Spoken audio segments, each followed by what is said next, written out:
That girl, she's not from a story. This actually happened. There is a small village not far from here. The kind of place where everyone knows the name of your grandmother. Where the same families have lived on the same land for 100 years. Where nothing strange ever happens. At least, that is what people believed. The night she was born, everything appeared normal. No storm, no sign. The rains had already passed. The air was still. Her mother had labored well, and the midwife, an old woman experienced unshakable, had seen hundreds of children come into the world in that room. She had seen stillbirths. She had seen twins.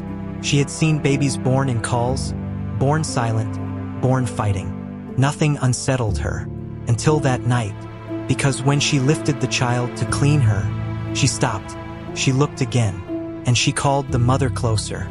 Not because the baby was injured, not because something was physically wrong, but because the baby was not crying. She was not startled by the light. She was not frightened by the cold. She was simply looking, past the midwife, past the mother, past all of them, toward the doorway, like someone was standing there that only she could see. The mother turned. There was no one. The doorway was empty, but the midwife stepped back.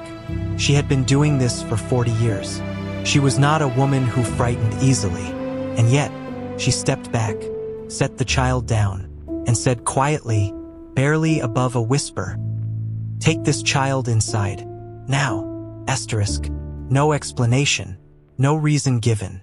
She just left, and she never spoke of that night again. By morning, word had spread.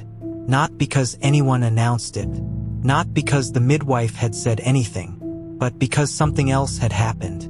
One of the oldest men in the village, a man who had survived famine, survived illness, survived the loss of nearly everyone he had loved, was found dead near the river. No signs of struggle, no illness, no cry in the night. Just lying there, on his back, facing the water, as if he had walked there himself, as if he had gone to meet something. That was the first time people started connecting things. And it was quiet at first, the way fear always is before it grows. Just whispers. The child didn't cry. The old man died the same night. Did you see how the midwife left? People told themselves it was coincidence. That grief makes you see patterns. That old men die.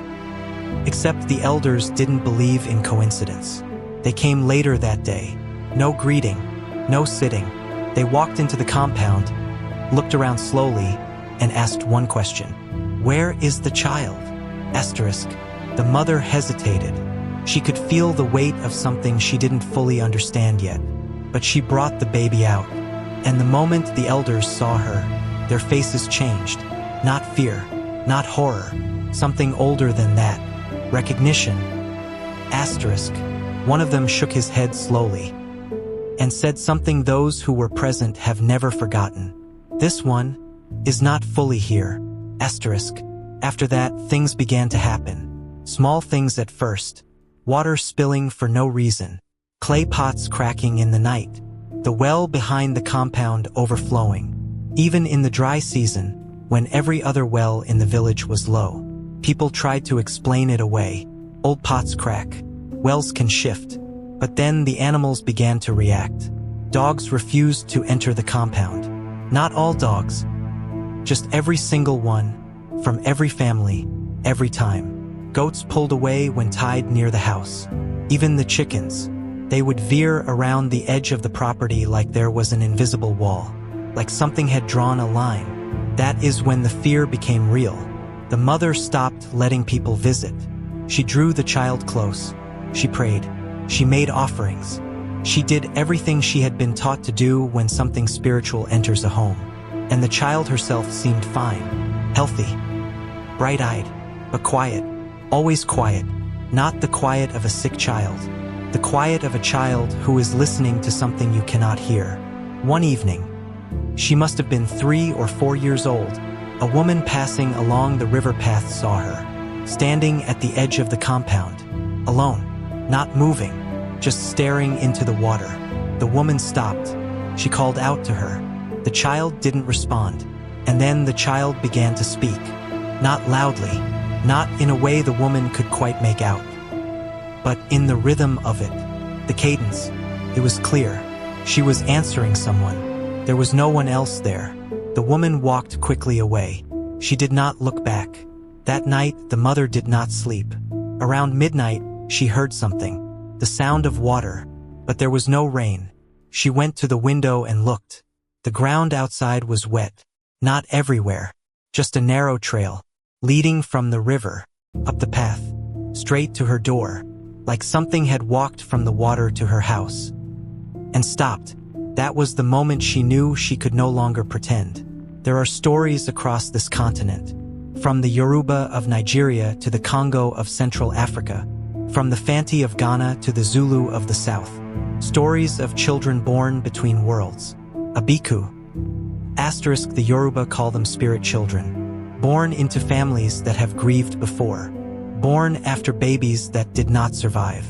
Born with the mark of a world that wants them back. They may seem fine for years. And then one day something changes. A child becomes distant. A child starts walking toward water. A child starts answering voices no one else can hear. And the elders will tell you, every time, that the worst thing you can do is hold them too tight, because they will leave anyway. And if they leave while you are still clutching them, the grief never ends. The next morning, the mother went to the elders herself. She told them what she had seen, the wet trail, the child speaking to the river, the animals, the pots, the well. The elders listened, and when she finished, they did not argue. They did not tell her she was imagining things. They looked at each other and said, "It has started." Asterisk. That same evening, the river rose. Not dramatically, not a flood, just enough. Just enough for people to leave their compounds and stand at the edge, watching the water creep forward, higher than they had seen it in years. And in the middle of all of it, the child walked out, barefoot, no expression on her face, calm in a way that was more frightening than any cry. She walked straight toward the water. Her mother ran. She was screaming her name. People tried to step in front of the child, and she did not resist. She did not push past them. She simply walked, as if they were not there, as if the path between her and the water was already chosen, as if it had always been chosen, until she reached the edge. Then she turned. She looked at her mother, and she said, clearly, simply, with no anger, no sorrow, "You shouldn't have kept me." Asterisk. Then she stepped forward and disappeared into the water. No splash, no struggle, nothing. The river went quiet. Quiet. The way things go quiet when something is finished. They searched for days. The whole village. Men went in with ropes. Some refused to go near. They searched every part of that river. They never found her. And here is the part that stays with people. The part that is harder to explain than the disappearance. The part that still happens. Because even now, years later, people say that river is not right. Sometimes the water moves when there is no wind. Sometimes it rises just slightly, just a little, just enough to notice, and then settles, like something breathing, like something testing. And those who go too close at night, and some always do, because people always do, they say they hear something, not loud, not frightening at first, just a voice, soft, close, calling, not calling for anyone specifically, just calling. The way a child calls from another room.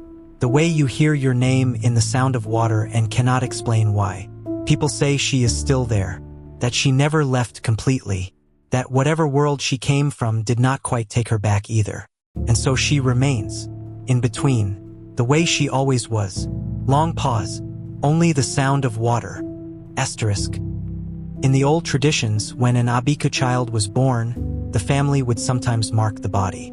A small cut on the ear, a burn on the heel, not to harm, but to recognize, so that if the child was reborn, and they believed these children always came back, the family would know, you were here before. Asterisk.